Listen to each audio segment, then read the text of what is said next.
इस AC के छोटे छोटे न्यूमेरिकल कर लेना अगर आपको AC को अच्छे से समझना है तो। बहुत बड़े बड़े मत करना, छोटे छोटे ही करना, न्यूमेरिकल कर लेना, ठीक है। फिज़िक्स जो है वो न्यूमेरिकल करने से अच्छे से समझ में आती है। जो भी टॉपिक पढ़ते हो उस पर न्यूमेरिकल ज़रूर लगाओ, जो नहीं बन रहे हैं वो पूछो, ठीक है। नाउ रेजोनेंस कर्व,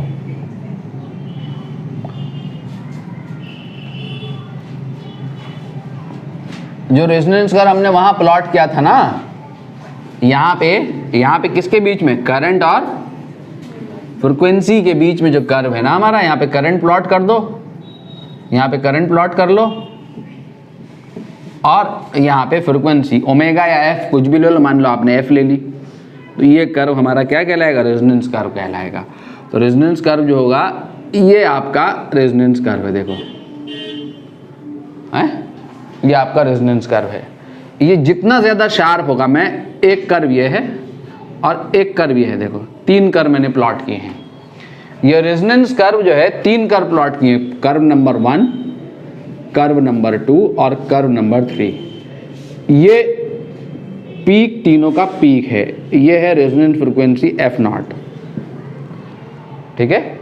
जब अप्लाइड फ्रीक्वेंसी यहाँ से यहाँ तक वैरायटी ऑफ सिग्नल, देखो इस कर्व पे कहाँ से कहाँ तक, यहाँ से यहाँ तक का सिग्नल अप्लाई हो रहा है, बट करंट किसके लिए मैक्सिमम है, इस पर्टिकुलर फ्रीक्वेंसी के लिए करंट मैक्सिमम है, यहाँ पे ये करंट मैक्सिमम है इस पर्टिकुलर फ्रीक्वेंसी के लिए, ठीक है। जब इस फ्रीक्वेंसी से जब हम आगे जा रहे हैं, ज़्यादा फ्रीक्वेंसी का सिग्नल अप्लाई कर रहे हैं सर्किट पे या कम फ्रीक्वेंसी का सिग्नल अप्लाई कर रहे हैं, तो करंट डाउन हो रही है, ठीक है, करंट घट रही है।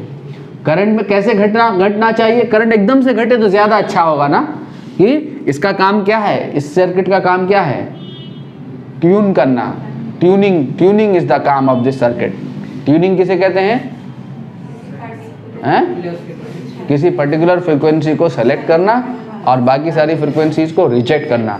कैसे सिलेक्ट हो रही है पर्टिकुलर फ्रीक्वेंसी, कि किसी पर्टिकुलर फ्रीक्वेंसी के करस्पॉन्डिंग करंट जो है वो क्या हो जा रही है, मैक्सिमम हो जा रही है, बाकी फ्रीक्वेंसी से करस्पॉन्डिंग करंट लो फ्लो करनी चाहिए।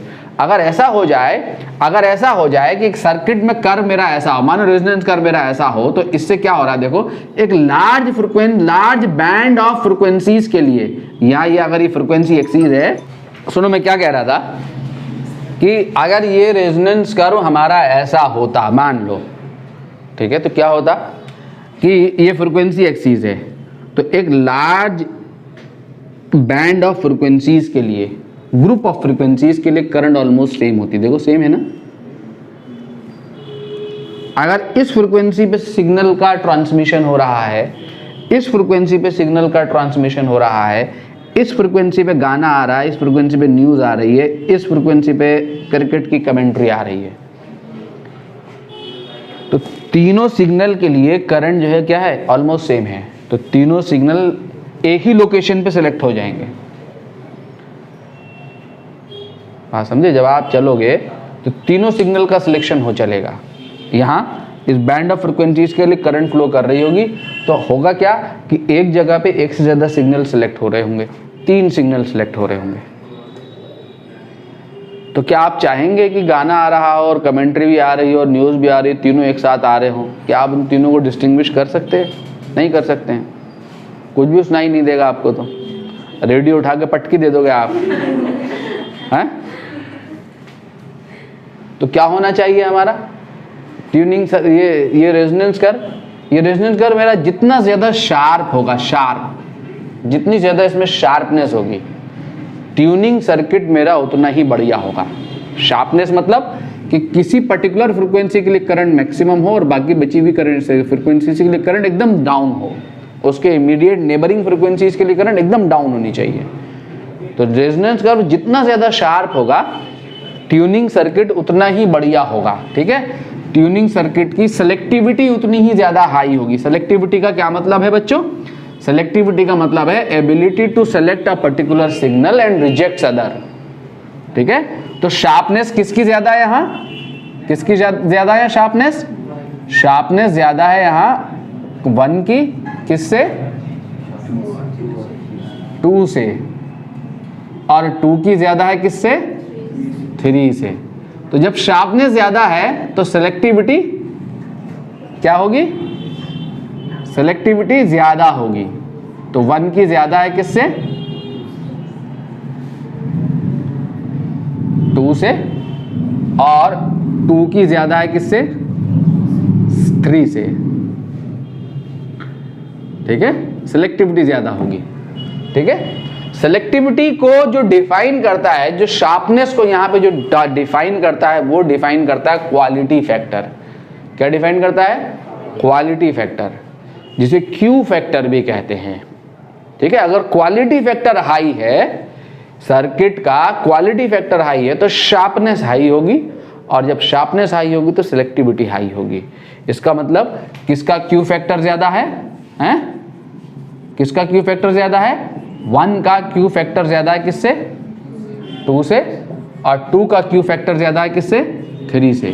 ठीक है, अब क्यू फैक्टर जो है किस पे डिपेंड करता है, ये देखना है। क्यू फैक्टर होता क्या है, क्यू फैक्टर अगर हम निकालें तो क्यू फैक्टर जो है, अगर यहां पर जो है, क्यू फैक्टर पे बाद में बात करूं क्या होता है क्यू फैक्टर।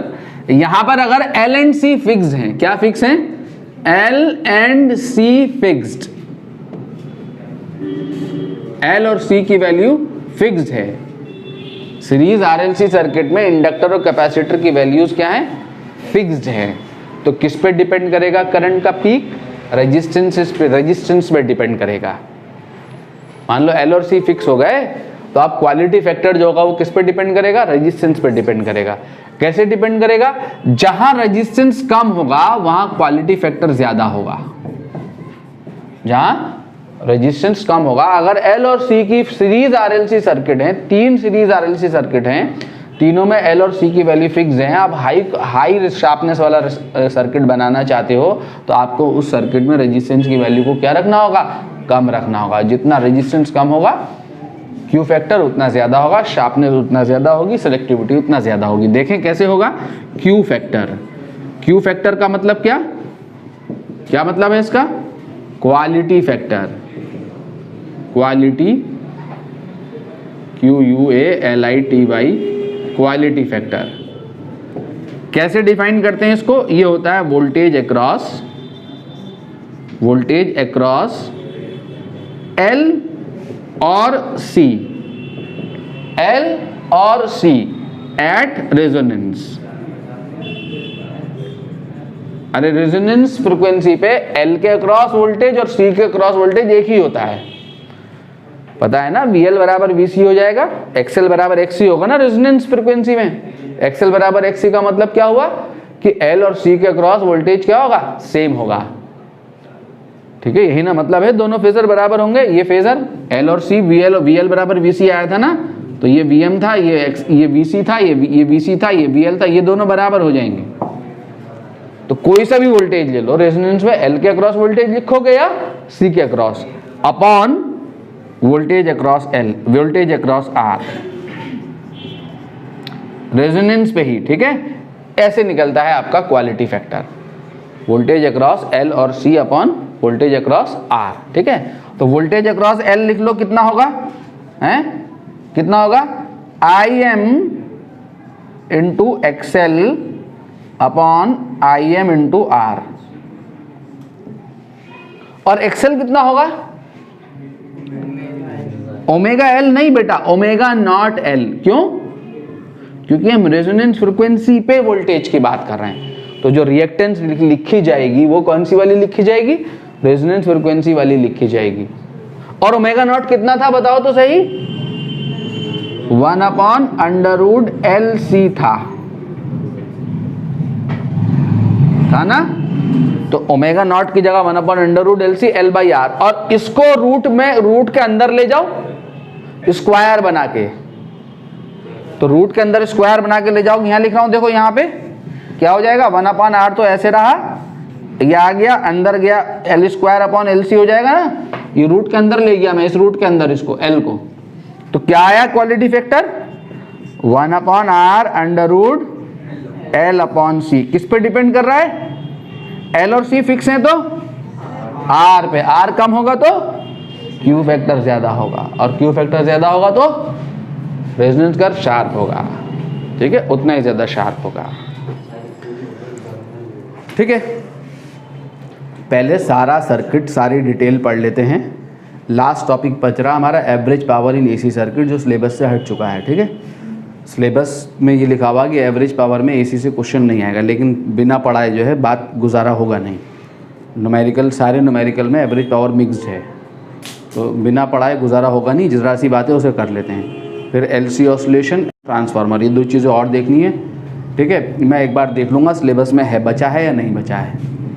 एक बार नया जो सिलेबस आया है उसको मैं चेक कर लूँगा। मेरे ख्याल से ये भी हट चुके हैं। ठीक है, तो हमारा चैप्टर ये ख़त्म हो चुका है। अब हम एंड में जाके इसके न्यूमेरिकल एक साथ कर लेंगे। आप घर से जब आइएगा अगली क्लास में तो न्यूमेरिकल प्रैक्टिस करके आइएगा। मैं कुछ न्यूमेरिकल मैं प्रैक्टिस कराऊंगा। ठीक है, लास्ट टॉपिक हम देख लेते हैं आज की क्लास के लिए, average power in AC circuit.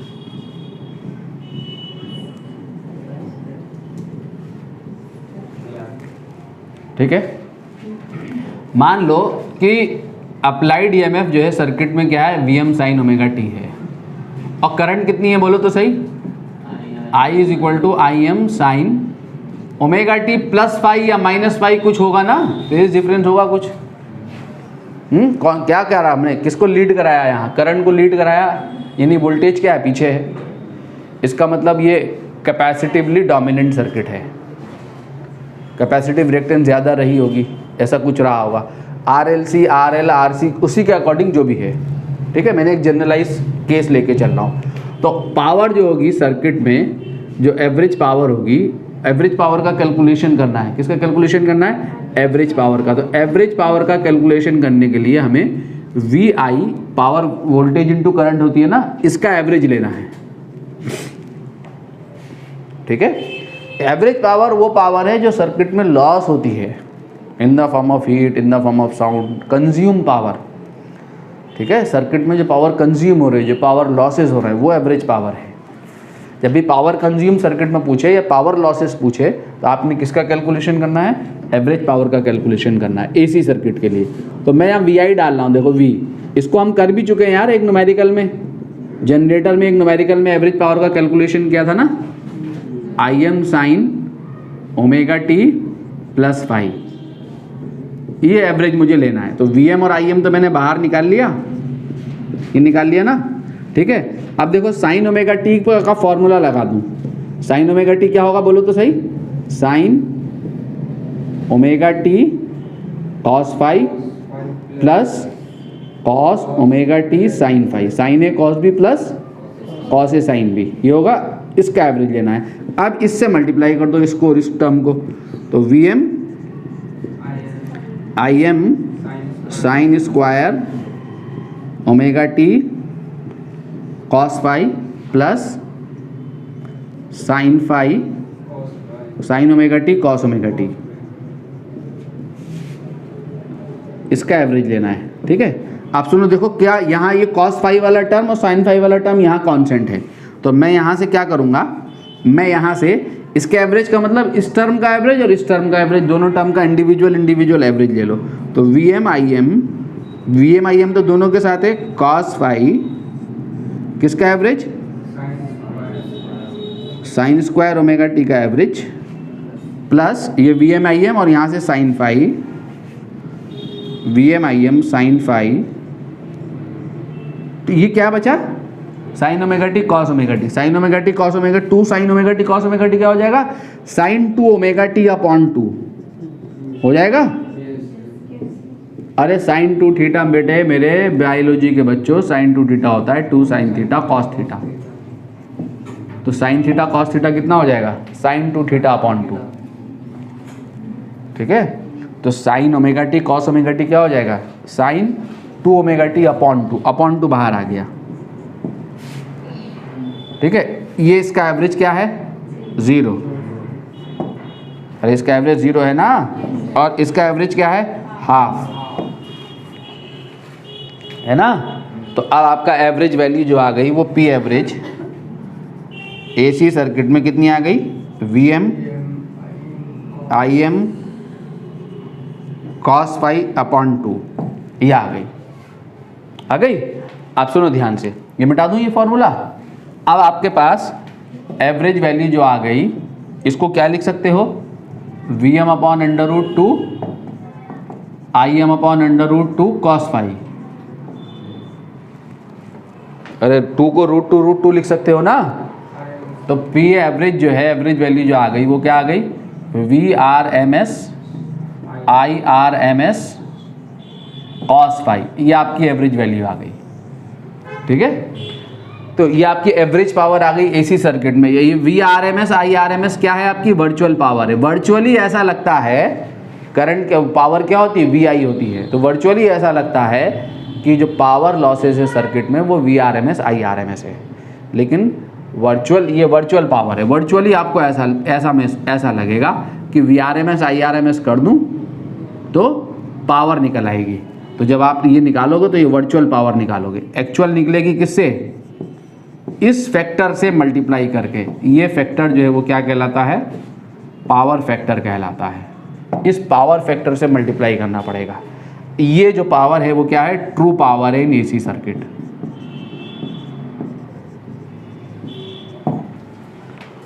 ठीक है, तो VRMS IRMS को किससे मल्टीप्लाई करना होगा, पावर फैक्टर से। फाई क्या है, phase difference between voltage and current. ठीक है, नोट कर लो। तो मेरी बात सुनो ध्यान से, देखो इधर। अब हमें एवरेज पावर का कैलकुलेशन करना है एसी सर्किट में, तो सारे एसी सर्किट के लिए पावर का कैलकुलेशन कर रहा हूँ। देखो VRMS IRMS तो निकाल लोगे, VRMS गिवन है तो IRMS निकाल लोगे। कैसे निकाल लोगे, जब उसने कहा कि आप जो अप्लाइड वोल्टेज सर्किट में क्वेश्चन में दिया हुआ होगा ऐसे 220 वोल्ट कॉमा, ठीक है, कि 220 वोल्ट कॉमा 50 हर्ट्ज, अगर ये मेंशन है वोल्टेज तो इसका मतलब ये कौन सी वैल्यू गिवन है, RMS वैल्यू गिवन है। ठीक है, मैंने आपको बताया जब तक वोल्टेज के आगे कोई कुछ नहीं लिखा हुआ, P क्या इंस्टेंटेनियस, P क्या इंस्टेंटेनियस को लिख के देगा, RMS के लिए कुछ नहीं लिखेगा, खाली AC वोल्टेज लिखेगा। इसको क्या लिखेगा, AC वोल्टेज। AC वोल्टेज का मतलब ये RMS वैल्यू है। तो अब इस RMS वोल्टेज से RMS करंट तो आप निकाल सकते हो Z निकाल के, IRMS is equal to VRMS upon Z। तो अब आपको क्या चाहिए, cos phi और चाहिए पावर फैक्टर। पावर फैक्टर कैसे निकलता है, इस पावर फैक्टर को देखो जरा ध्यान से। अगर मेरे पास R ओनली है, क्या है, R ओनली, और सीरीज RLC एट रेजोनेंस, ठीक है, उसके लिए फाई कितना होता है, 0। तो पावर फैक्टर क्या आएगा, power factor cos phi is equal to cos 0 degree is equal to 1। ये पावर फैक्टर की कौन सी वैल्यू होती है, मैक्सिमम वैल्यू होती है। तो एवरेज पावर का कैलकुलेशन क्या होगा, VRMS IRMS। जो भी पावर होगी, जो भी AC पावर होगी सर्किट में, वो सारी लॉस हो चुकी होगी। सर्किट कंटेनिंग R ओनली में कुछ भी स्टोर्ड पावर नहीं होती। ठीक है, सारी कंप्लीट पावर लॉस हो जाती है। ठीक है, अब अगर सीरीज RLC सर्किट देखना चाहते हो, मैं डायरेक्ट सीरीज RLC देख रहा हूँ, या सीरीज RLC से पहले L ओनली और C ओनली और LC ओनली। LC ओनली समझे, L और C दोनों हैं, तो L और C दोनों हैं तो सर्किट में या तो L बचेगा या C बचेगा, इंडक्टिव रिएक्टेंस बचेगी या कैपेसिटिव रिएक्टेंस बचेगी। ठीक है, R नहीं है सर्किट में। ठीक है, तो यहाँ पे जो फेज डिफरेंस है वो कितने का होगा, π/2 का। वोल्टेज लीड करेगा या लैग करेगा, यहाँ लीड करेगा या लैग करेगा, यहाँ पे लीड होगा या लैग होगा, डिपेंडिंग अपॉन कौन बड़ा है। ठीक है, तो पावर फैक्टर कितना आ जाएगा, cos phi is equal to cos π/2 is equal to क्या, 0। पावर फैक्टर क्या आ गया, 0 आ गया। पावर फैक्टर 0 आने का मतलब एवरेज पावर क्या हो गई, 0। ठीक है, तो यहाँ क्यों, क्योंकि यहाँ वोल्टेज और करंट में जो फेज डिफरेंस है वो कितने का है, π/2 का है। जब वोल्टेज और करंट में फेज डिफरेंस जब भी π/2 का होगा तो power losses in the circuit क्या होंगे, 0 होंगे। तो हमने L ओनली C ओनली में देखा था ना, वो क्या हो रहा था कि L कैपेसिटर एनर्जी को स्टोर कर रहा था, फिर एनर्जी जो है वापस सोर्स को चली जा रही थी। ये एनर्जी को स्टोर कर रहा था, मैग्नेटिक एनर्जी को, फिर ये एनर्जी वापस सोर्स को चली जा रही थी। तो एनर्जी ऐसे जो है सोर्स और इसके बीच में क्या कर रही थी, ऑसिलेट कर रही थी। देखा था ना हमने, कोई लॉसेस नहीं होते। तो ऐसे सर्किट जिसमें ऐसे यहाँ एसी सर्किट जिनमें पावर लॉसेस नहीं होता, उन सर्किट में जो करंट फ्लो कर रही होती है उस करंट को क्या कहते हैं, वॉटलेस करंट कहते हैं। ये भी सिलेबस से हट चुका है, ठीक है, वॉटलेस करंट हट चुका है सिलेबस से, वॉटलेस करंट और आइडियल करंट। लेकिन मैं डिफाइन कर देता हूँ यहाँ खाली, ठीक है, डिफाइन कर देता हूँ। क्या होती है wattless current? The current which consumes no power for its maintenance in the circuit is called wattless current. The current which consumes, कोई पावर कंज्यूम नहीं हो रही, करंट को मेंटेन रखने के लिए सर्किट में कोई पावर कंज्यूम नहीं हो रही है। वो कब होगा? जब वोल्टेज और करंट में फेज डिफरेंस कितने का होगा? π/2 होगा एसी सर्किट में। The current which consume no power for its maintenance in the circuit is called क्या? बोलो, वॉटलेस करंट। ठीक है, तो आपके कितने सर्किट हो गए? आर ओनली हो गया, सीरीज आरएल से रेजोनेंस में हो गया, और क्या हो गया? ठीक है, अब बचे आपके आरएल आरसी और सीरीज आरएलसी। तो उसको मैं इसी से करा देता हूं। देखो, सीरीज आरएलसी सर्किट, तो सीरीज आरएलसी सर्किट के लिए कैसे करोगे आप? सबसे पहले इंपिडेंस ट्रायंगल बनाओ। आपने क्या निकाला था पावर? 10φ क्या निकाला था? XL minus XC upon R, ये निकाला था ना। इससे एक ट्रायंगल बना लो, वो ट्रायंगल इंपिडेंस ट्रायंगल कहलाता है। क्या? अगर ये राइट एंगल ट्रायंगल है, ये एंगल फाई है, तो क्या होता है? Perpendicular upon base. तो ये क्या हो गया आपका? परपेंडिकुलर, और ये क्या हो गया? बेस। तो ये क्या आएगा जरा बताओ तो सही। पाइथागोरस लगाओगे ना, √R² plus XL minus XC का होल स्क्वायर, यानी ये क्या मिलेगा आपको? Z। इंपिडेंस ट्रायंगल में जो हाइपोटेन्यूज है वो इंपिडेंस होगा। अगर RC सर्किट है तो क्या नहीं होगा? XL नहीं होगा, तब यहाँ XC होगा खाली, यहाँ R आ जाएगा, तब ये Z क्या हो जाएगा? √R² plus XC²। और RL सर्किट है तो क्या हो जाएगा? √R² plus XL²। तो इम्पिडेंस ट्रायंगल में ये हाइपोटेन्यूज Z होगा। तो पहले इम्पिडेंस ट्रायंगल बना लोगे इससे, फिर यहाँ से cos φ निकालोगे। तो cos φ क्या आएगा देखो तो सही, पर बेस अपॉन हाइपोटेन्यूज। तो पावर फैक्टर R/Z होगा, याद रहे। तो आपको पावर फैक्टर निकालने के लिए क्या करना होगा? R/Z।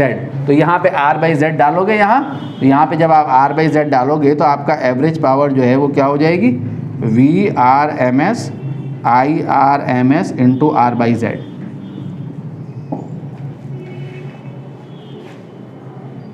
ठीक है, और IRMS/Z क्या हो जाएगा?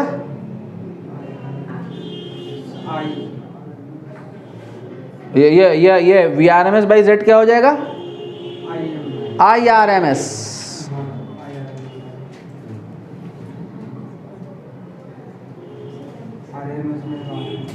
IRMS into IRMS into R, यानी IRMS² R। IRMS, ये VRMS अपॉन Z क्या हो जाएगा?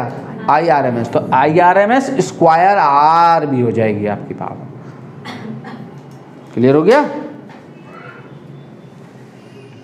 तो अब आपका जो, सुनो बच्चों, ये यहाँ तक हमारा सर्किट का डिस्कशन कंप्लीट हो चुका है एसी सर्किट के लिए। इस पर न्यूमेरिकल हमने देखने हैं।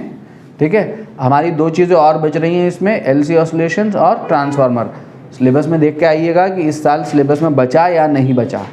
बचा है तो मैं इसको पढ़ा दूंगा, नहीं बचा है तो इसको स्किप करके इलेक्ट्रोमैग्नेटिक वेव स्टार्ट करके उसको ले लेते हैं, इसको हम बाद में ले लेंगे। ठीक है, तो मुझे एक बार जो डिलीटेड सिलेबस है उसमें चेक कर लेना। ठीक है, अगली क्लास में इस पर न्यूमेरिकल देखेंगे कुछ, आप भी न्यूमेरिकल लगा के आइएगा।